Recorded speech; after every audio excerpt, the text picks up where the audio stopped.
Electrolyte, इसे क्या कहा जाता है? इन्वर्टेड U-ट्यूब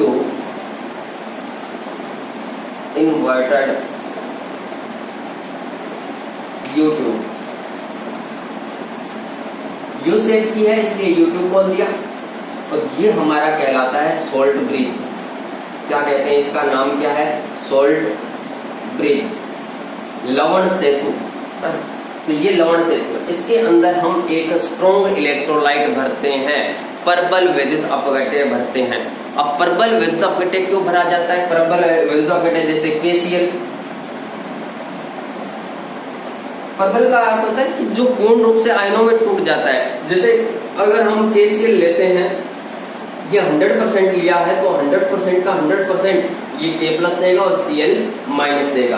तो पूरे में से पूरे आयन में ये टूट जाता है, पूरा टूट जाता है। तो आयनों की संख्या भी हमें क्या मिलती है? यहाँ पर ज्यादा मिलती है। तो क्या होगा कि एक प्रबल विद्युत अपघट्य लिया जाता है, स्ट्रॉन्ग इलेक्ट्रोलाइट लिया जाता है जो पूर्ण रूप से आयनों में विघटित हो जाता है। तो ये क्या देगा? हमें K+ देगा और ये Cl- देगा।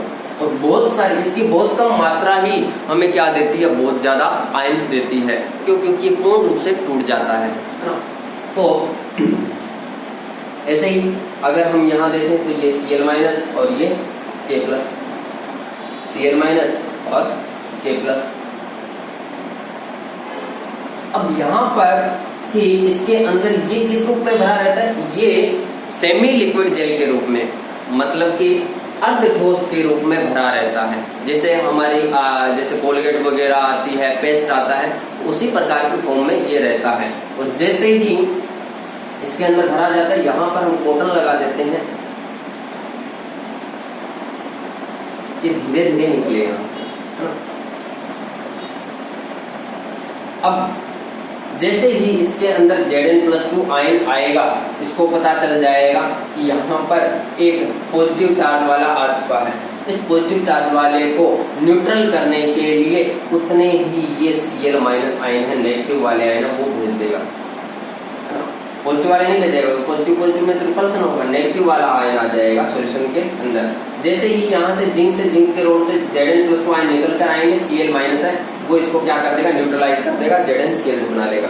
ऐसे ही यहाँ पर अगर Cu+2 आयन यहाँ चला गया है, बचा के SO4- आयन, सॉल्यूशन के अंदर SO4 नेगेटिव चार्ज आएगा तो K+ है, वो यहाँ पर आकर इसको क्या कर देगा? न्यूट्रलाइज कर देगा।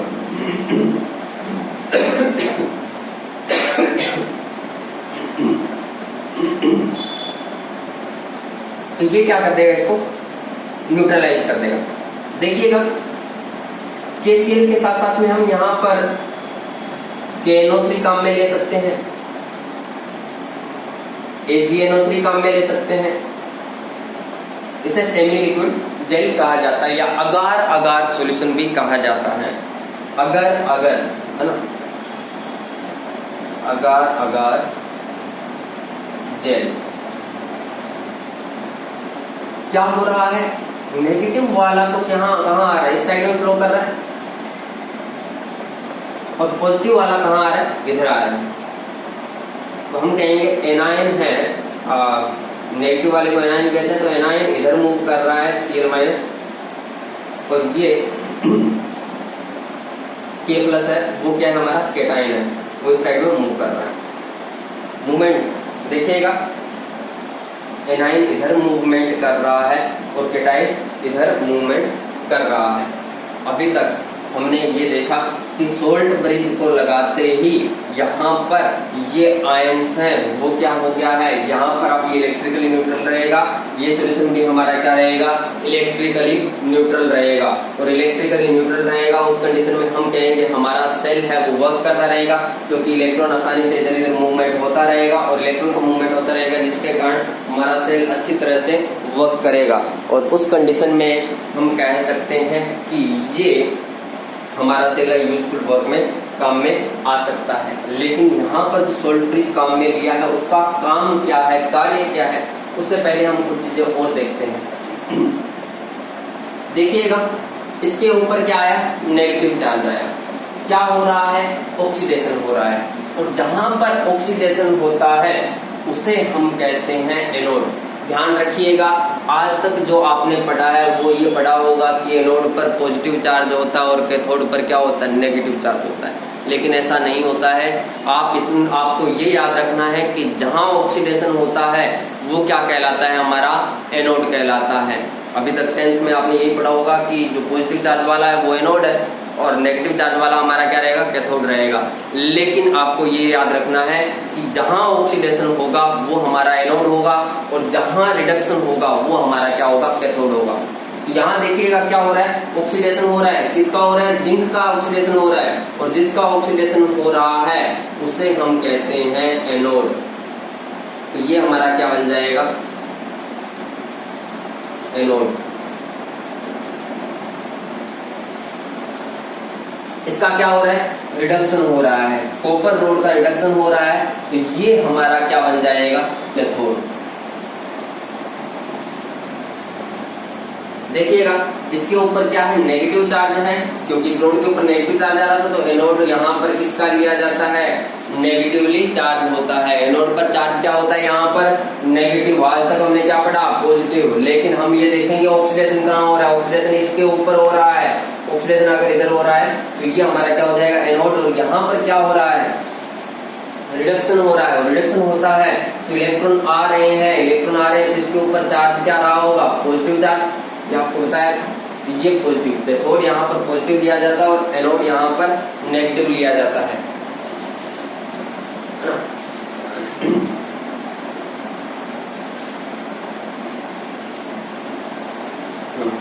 अब देखिएगा, ये अगर हम इस सेल की बात करते हैं तो ये मेरा लेफ्ट हुआ और ये क्या हुआ, राइट हुआ। तो यहाँ पर लेफ्ट साइड में हम कह सकते हैं ऑक्सीडेशन होता है। लेफ्ट साइड में क्या होता है, ऑक्सीडेशन होता है, और राइट साइड में क्या होता है, रिडक्शन होता है। तो हम यहाँ पर इसको बोल सकते हैं कि ये क्या है, लेफ्ट है, लेफ्ट साइड है इसकी, ये क्या है, राइट साइड है, ये हमारी राइट साइड होगी। इसको याद करने का तरीका क्या रहेगा कि ऑक्सीडेशन कहाँ होगा, रिडक्शन कहाँ होगा इलेक्ट्रोकेमिकल सेल के अंदर। तो हम कहेंगे कि यहाँ पर इसे हम याद कर सकते हैं एक वर्ड से, लोन। लोन मतलब अकेला या एलोन, है ना। एल का अर्थ यहाँ पर क्या है, लेफ्ट। ओ का क्या रहेगा, ऑक्सीडेशन। ए का अर्थ क्या रहेगा, ये ट्रिक है नॉर्मल, आपको याद रखनी हो तो। और ए का अर्थ क्या है, एनोड। और एन क्या है, N stand for negative, negative. तो हम कह सकते हैं लेफ्ट में जो आएगा उसका ऑक्सीडेशन होगा, और जिसका ऑक्सीडेशन होगा वो क्या होगा, हमारा एनोड होगा, और जो एनोड होगा वो क्या होगा, नेगेटिवली चार्ज होगा। तो यहाँ पर इसे हम एलोन वर्ड से यूज में रख सकते हैं, लोन से हम याद रख सकते हैं, ये ट्रिक है एक प्रकार। तो हम इसको अलग अलग प्रकार से बोल सकते हैं। इसका जस्ट उल्टा क्या हो जाएगा, ये क्या होगा, लेफ्ट है तो ये क्या होगा, राइट।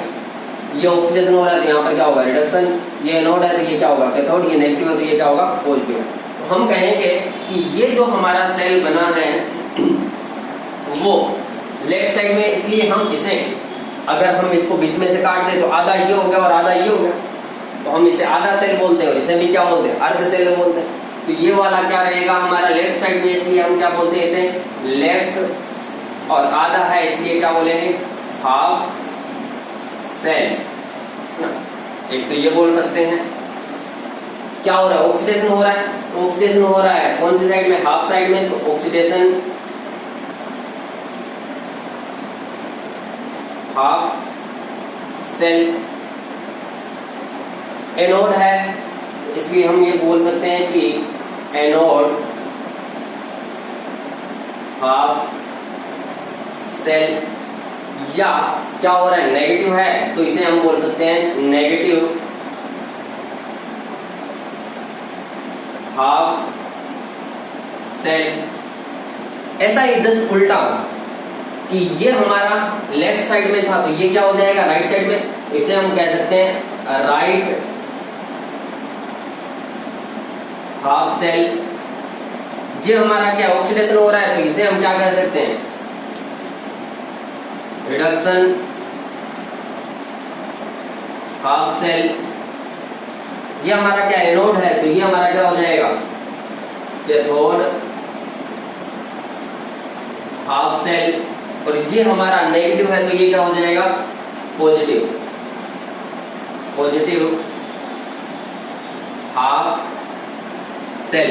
इस प्रकार से हम कह सकते हैं कि लेफ्ट साइड में है और ये क्या है हमारा राइट साइड में, पॉजिटिव और नेगेटिव वाला हाफ सेल है, वो इस प्रकार से हम बना सकते हैं इसके अंदर।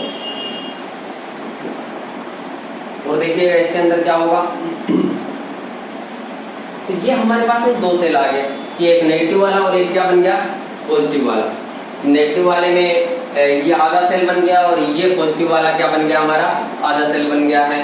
तो यहाँ पर ऑक्सीडेशन होगा, तो आपको जो खास बात याद रखनी है वो क्या है कि जहां पर ऑक्सीडेशन होता है वो हमारा क्या कहलाता है, एनोड कहलाता है, और जहां पर रिडक्शन होता है वो हमारा क्या कहलाता है, कैथोड कहलाता है। दूसरा, हम क्या करते हैं कि इलेक्ट्रोकेमिकल सेल बनाते हैं, तो इलेक्ट्रोकेमिकल सेल बनाने के लिए क्या क्या चीजें रहेगी वो देखते हैं। तो इलेक्ट्रोकेमिकल अगर सेल बनाते हैं तो इसके अंदर क्या रहेगा कि जो केमिकल एनर्जी है वो कन्वर्ट होती है किसके अंदर, इलेक्ट्रिकल एनर्जी के अंदर। मतलब कि बल्ब जल रहा है तो इलेक्ट्रिसिटी के कारण जल रहा है, केमिकल एनर्जी आयंस के कारण, आयन के मूवमेंट के कारण, तो केमिकल एनर्जी कन्वर्ट हो रही है किसमें, इलेक्ट्रिकल एनर्जी। यहाँ पर जो हमारा एनोड है वो जिंक धातु का बना हुआ है और कैथोड है वो किसका बना हुआ है, कॉपर का। तो यहाँ पर एनोड और कैथोड है वो भिन्न भिन्न धातुओं के बने हुए काम में लेते हैं। यहाँ जिंक का है तो हम यहाँ पर जिंक का कैथोड काम में नहीं ले सकते, हम यहाँ पर क्या ले रहे हैं कि जो हमारा बना हुआ है उसी का, जिसका सॉल्यूशन लिया है उसी का ही हम क्या लेंगे, एनोड, और जिसका सॉल्यूशन लिया उसी का ही हम क्या लेंगे, कैथोड लेंगे। जो अभिक्रिया करवाई जाती है वो अलग अलग कंटेनर में करवाई जाती है, ये कंटेनर अलग हुआ, ये कंटेनर अलग हुआ। दूसरा, इसमें होने वाली अभिक्रिया क्या होती है, स्वतः होती है। स्वतः है मतलब डेल्टा जी इसका क्या रहता है, नेगेटिव रहता है, ये आपको बताया जा चुका है। तो यहाँ पर डेल्टा जी क्या रहेगा, नेगेटिव रहेगा।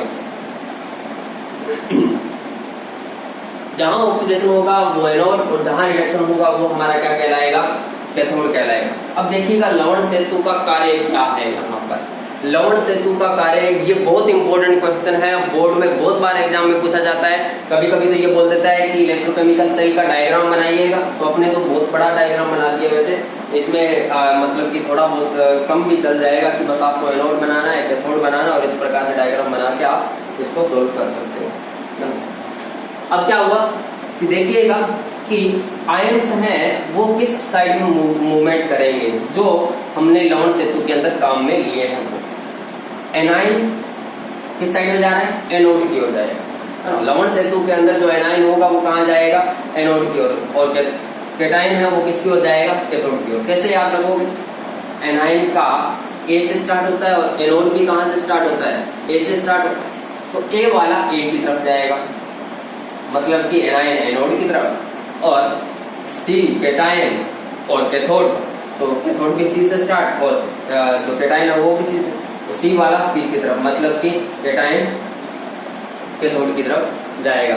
इस प्रकार से हम इसको याद भी रख सकते हैं। अब देखिएगा यहाँ पर हम देखते हैं कि लवण सेतु के कार्य क्या है, तो ये इंपॉर्टेंट क्वेश्चन बन जाता है। लवण सेतु के कार्य बताइए। लवण सेतु के कार्य की अगर हम बात करते हैं तो लवण सेतु का कार्य यहाँ पर क्या रहेगा, तो लवण सेतु क्या करता है, देखिएगा जैसे ही इसके ऊपर पॉजिटिव चार्ज है, इसे हम बोल सकते हैं AHCE, ये क्या है, एनोडिक हाफ सेल इलेक्ट्रोलाइट, ये वाला इलेक्ट्रोलाइट विद्युत अपघट्ट है, और इसे हम बोल सकते हैं CHCE, cathodic half cell electrolyte, ये विद्युत अपघट्ट है इसका है। अब इसमें क्या हुआ कि लवण सेतु का कार्य आपसे अगर पूछ ले तो क्या है, लवण सेतु होता क्या है कि लवण सेतु एक इन्वर्टेड यू ट्यूब होती है, जिसके अंदर हम क्या करते हैं, एक स्ट्रॉन्ग इलेक्ट्रोलाइट प्रबल विद्युत अपघट्य डाल देते हैं, जो क्या करता है, बहुत ज्यादा आयंस देता है। जिसके कारण क्या होते हैं, ये आयंस है वो विपरीत साइड वाले मतलब कंटेनर में जाते रहते हैं और उनको न्यूट्रलाइज करते रहेंगे आयंस को। तो पहला कार्य तो क्या है कि इसने पॉजिटिव चार्ज को खत्म किया और यहाँ पर क्या कर दिया, नेगेटिव चार्ज खत्म हो गया, जिसके कारण सॉल्यूशन क्या हो गया, फिर से इलेक्ट्रिकली न्यूट्रल हो गया। अगर यहाँ पर पॉजिटिव और नेगेटिव चार्ज खत्म है तो Zn+2 है, जितना उतना ही SO4-2 रहेगा, तो इलेक्ट्रिकली न्यूट्रल हो जाएगा, मतलब विद्युत रूप से उदासीन बनाता है। तो ये विद्युत अपघट्य को विद्युत रूप से उदासीन बनाए रखने का कार्य करता है। अगर हम इसको मिटा देते हैं, ये लवण सेतु नहीं लगाते, लवण सेतु नहीं लगाते तो क्या होता कि लवण सेतु अगर नहीं लगाते तो ये सेल कुछ टाइम के लिए काम करता और उसके बाद काम करना बंद कर देता। मतलब ये क्या कर रहा है, एक परिपथ को कंप्लीट कर रहा है, एक सर्किट को कंप्लीट कर रहा है इस प्रकार से। और जब सर्किट कंप्लीट होगा उसके कारण ही आपने फिजिक्स में पढ़ा होगा कि सर्किट कंप्लीट होता है तभी इलेक्ट्रिसिटी उत्पन्न होगी। इस प्रकार से हम कह सकते हैं कि जो हमारा लवण सेतु उसका कार्य क्या है, परिपथ को पूर्ण करना और दूसरा विलयन की विद्युत उदासीनता बनाए रखना। एक ही और करता है कार्य जो है लिक्विड लिक्विड जंक्शन पोटेंशियल को कम करता है। लिक्विड लिक्विड जंक्शन पोटेंशियल होता क्या है कि हम एक ऐसा सेल बना दें जिसके अंदर हम एनोड और कैथोड लेते हैं और यहाँ पर एक मेम्ब्रेन लगा देते हैं जो लवण सेतु का ही कार्य करती है। अब क्या होगा कि आयंस है यहाँ से, जैसे जिंक का है ये और ये क्या है कॉपर का, यहाँ से जिंक क्या है निकल कर आएंगे और यहाँ पर पॉजिटिव चार्ज डेवलप कर देंगे और यहाँ ये लिक्विड हमारा फर्स्ट है और ये लिक्विड हमारा कौन सा है, सेकंड है। यहाँ पर ये Cu+2 आयन इसके ऊपर जाते जाएंगे तो यहाँ पर नेगेटिव चार्ज है वो डेवलप हो जाएगा। और जैसे ही आपको पता है फिजिक्स में बताया जाता है कि जहाँ पर भी चार्ज का डेवलपमेंट हो जाता है, चार्ज जनरेट हो जाता है विपरीत साइड वाले, तो उस कंडीशन में हम कहेंगे यहाँ पर क्या बन जाता है, एक विभव उत्पन्न हो जाता है, पोटेंशियल उत्पन्न हो जाएगा।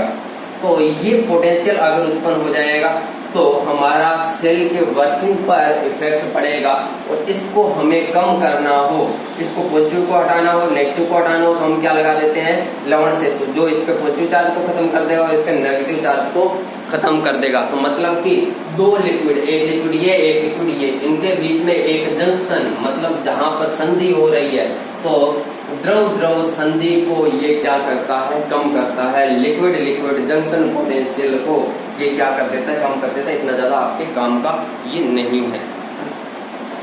आपको अगर सेल के बारे में पूछा जाता है कि इलेक्ट्रोकेमिकल सेल क्या होगा, तो किस प्रकार से वर्क करेगा, तो ये डायग्राम थोड़ा सा बड़ा हो गया है तो इसको हम दोबारा से देख लेते हैं कि किस प्रकार से ये इलेक्ट्रोकेमिकल सेल है वो कार्य करेगा। हमने क्या लिया, एक कंटेनर लिया, एक कंटेनर यहाँ पर लिया, इसके अंदर उसी का ही बना हुआ रोड डाल दी, जैसे जिंक का है जिंक धातु की, और यहाँ पर कॉपर धातु की हमने रोड डाल दी है। जैसे ही इस रोड को डाला जाता है, जिंक से जिंक के एटम निकलकर आयन सॉल्यूशन में आते जाएंगे, यहाँ से इलेक्ट्रॉन का फ्लो होता जाएगा। इस प्रकार से इलेक्ट्रॉन यहाँ पर मूवमेंट करेंगे। जैसे इलेक्ट्रॉन मूवमेंट करेंगे तो उनके अपोजिट डायरेक्शन में क्या होगा, करंट फ्लो होगा। लेकिन ये सेल हमारा कुछ टाइम के लिए काम करेगा, उसके बाद में काम करना बंद कर देगा। अब क्या करेंगे हम कि यहाँ पर एक इस सेल को वर्किंग कंडीशन में लाने के लिए हम इसके अंदर इन्वर्टेड यूट्यूब डाल देते हैं, मतलब मुड़ी हुई यू शेप की एक नलिका इसके अंदर डाल देते हैं। मुड़ी हुई इस प्रकार से डालेंगे, इसे उल्टा मत डाल देना क्योंकि आयन आ ही नहीं पाएंगे, जाएंगे कहाँ।